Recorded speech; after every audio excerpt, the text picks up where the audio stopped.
I never meant to chase ghosts down that ribbon of asphalt hugging the Oregon coast. The plan was ironclad: grind out extra shifts at the bean counter in Portland, crash on my buddy Jake's lumpy couch, and chip away at those gen ed credits online. But life, that sneaky bastard, had other ideas. The cafe axed half the baristas to streamline operations, and my lit prof bailed for a sabbatical in goddamn Florence. Suddenly, the city's buzz felt like nails on a chalkboard. So there I was, tires humming on Highway 101, my faded North Face backpack tossed in the Subaru's trunk like an afterthought. 4 hours from the rain-slicked streets to the salty embrace of Cannon Beach, back to the family cabin my folks had rented out while they played expats in New Zealand for a year. "Just keep an eye on the place, James," Dad had pleaded over Zoom, his face all pixels and worry lines. "It's yours for the taking." I caved, craving the crash of waves over the hum of traffic, the kind of quiet that lets your thoughts unravel like frayed rope. What I didn't sign up for was the roommate from hell, or heaven, depending on the hour. Aunt Sophia, Dad's work buddy from the architecture firm, no blood, all borrowed family vibes, had beat me there.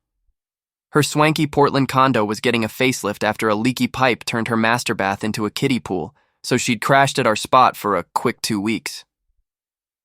I remembered her from backyard barbecues in my awkward teen phase, always gliding in with those fancy loose-leaf teas from some import shop, her silver hoop earrings catching the sun, her laugh like wind chimes in a summer breeze. Classy, untouchable, the kind of woman who made you straighten your posture just by walking into a room.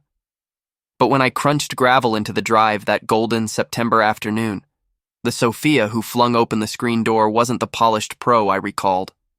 Barefoot, toes painted a chipped coral, she rocked a gauzy linen skirt that skimmed her calves and a tank top smudged with what looked like beach sand.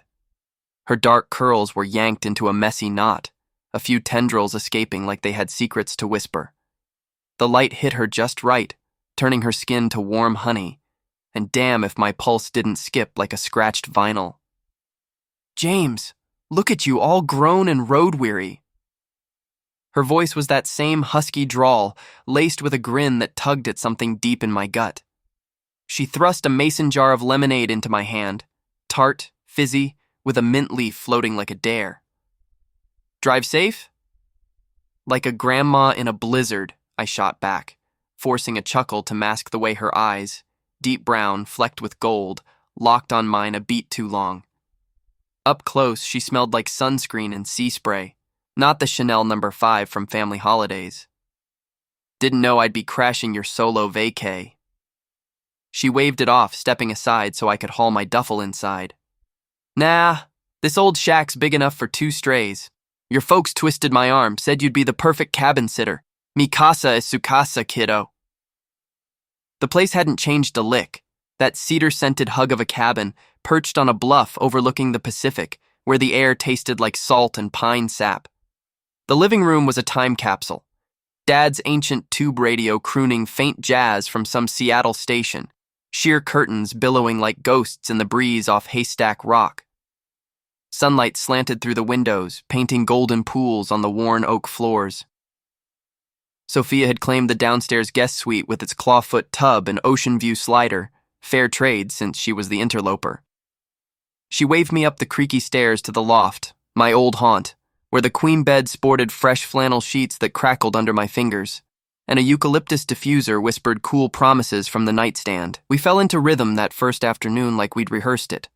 Drove the 10 minutes into town for groceries, her behind the wheel of her Jeep Wrangler, top down, wind whipping our hair into chaos.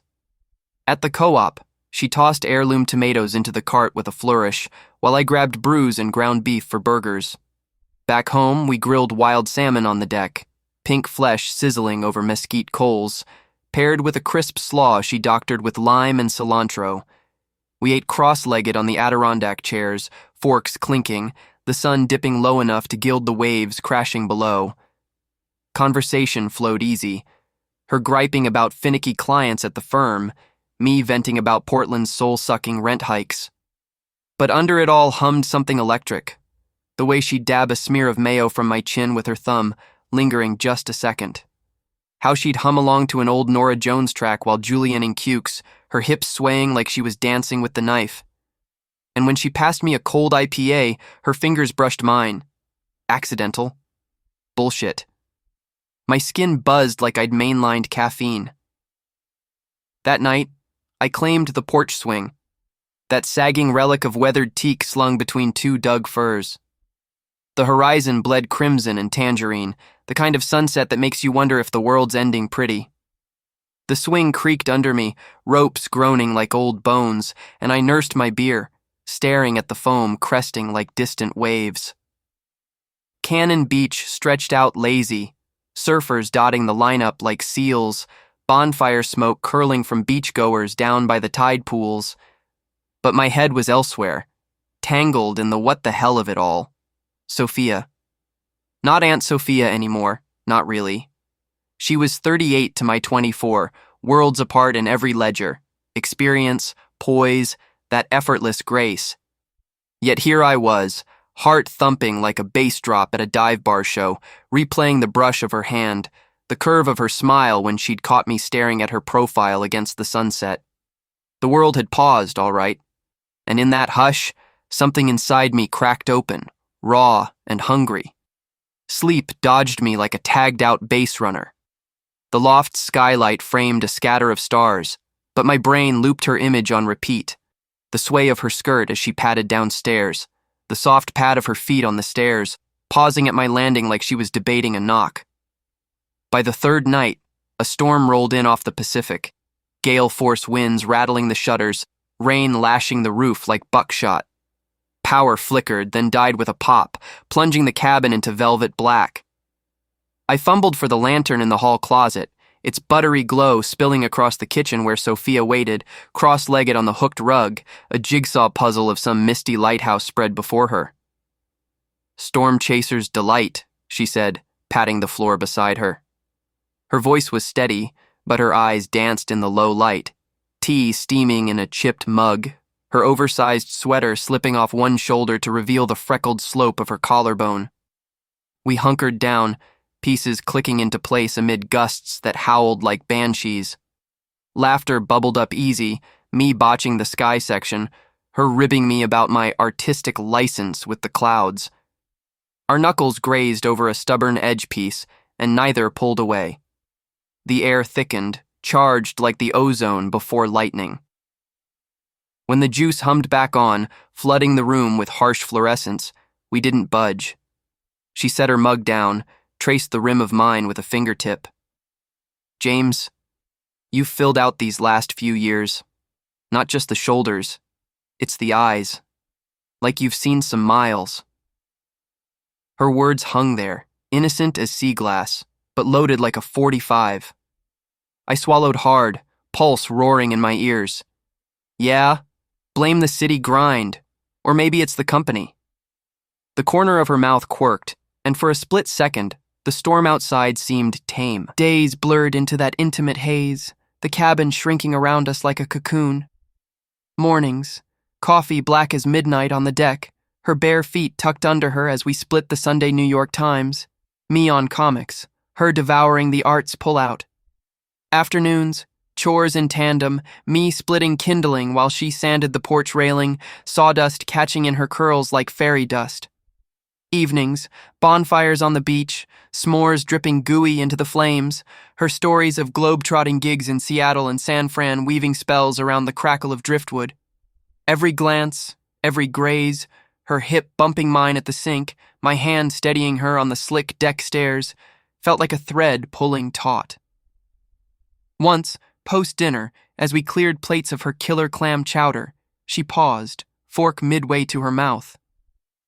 "You've turned into quite the man, James Hayes. Remember when you were knee-high, building sandcastles and declaring war on the tide?" I leaned back, chair scraping the floorboards, heat crawling up my neck. "Yeah, and you were the one smuggling me extra marshmallows. Feels like a lifetime." Her gaze softened, held mine across the table, and the room tilted just a hair.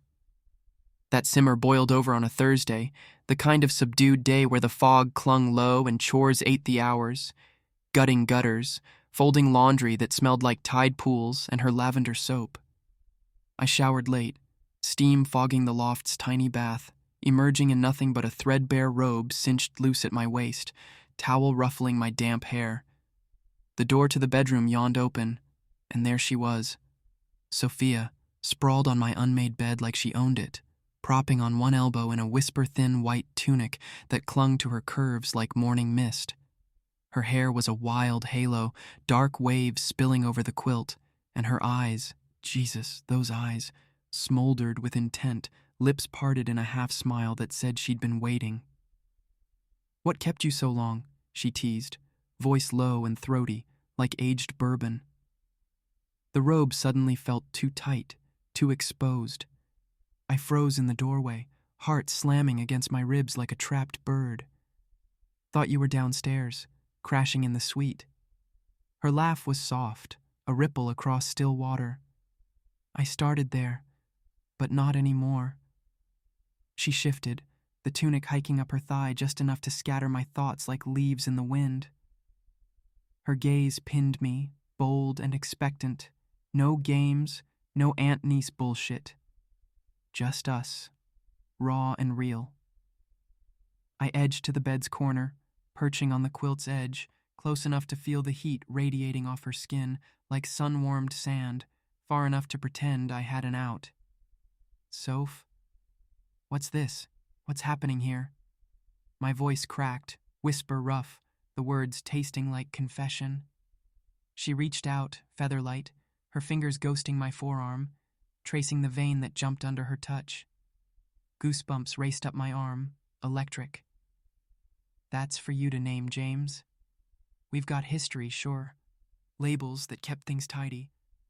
But those don't fit anymore. Not like this." Her thumb circled my wrist, slow and deliberate, and the air between us hummed, thick with salt and want. "Tell me to go, and I will. But if you don't..." I didn't. God help me, I didn't. Instead, I leaned in, our breaths mingling, and her hand slid to my neck, pulling me down into a kiss that unraveled me. Soft at first, tentative, like testing tide pools. Then deeper, her lips parting with a sigh that tasted like lemonade and longing. We didn't rush. It was quiet reverence, her tunic whispering against my robe as we tangled, fingers lacing loose, exploring the maps we'd both ignored for years. No fireworks, no frenzy. Just serenity blooming in the dim loft light, her curves fitting against me like she'd always belonged there. A fresh truth rooted deep, blooming thorny and sweet. She pulled back eventually, eyes searching mine, thumb brushing my jaw. "Sweet dreams, handsome." Then she was gone, slipping down the stairs like smoke, leaving me wrecked on the sheets, every nerve alight. Sleep? Forget it. I lay there till dawn, staring at the ceiling beams, forever shifted, like the cabin after a quake, foundations cracked but stronger somehow.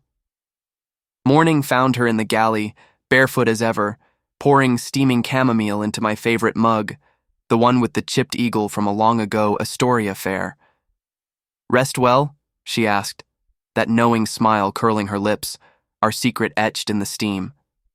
"In time," I murmured, taking the mug, our fingers brushing deliberate this time. Her eyes sparkled, a private code. We danced through the day like that, electric tenderness in every glance.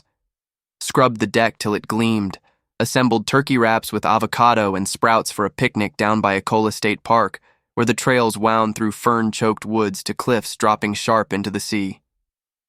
Laughter came easy, her hand in mine as we navigated routes, the world narrowing to the press of her palm, the sway of her hips ahead on the path. Twilight caught us back on the porch, IPAs sweating in the cooling air, a blues playlist shuffling from the radio, muddy waters wailing about lost loves and rambling men.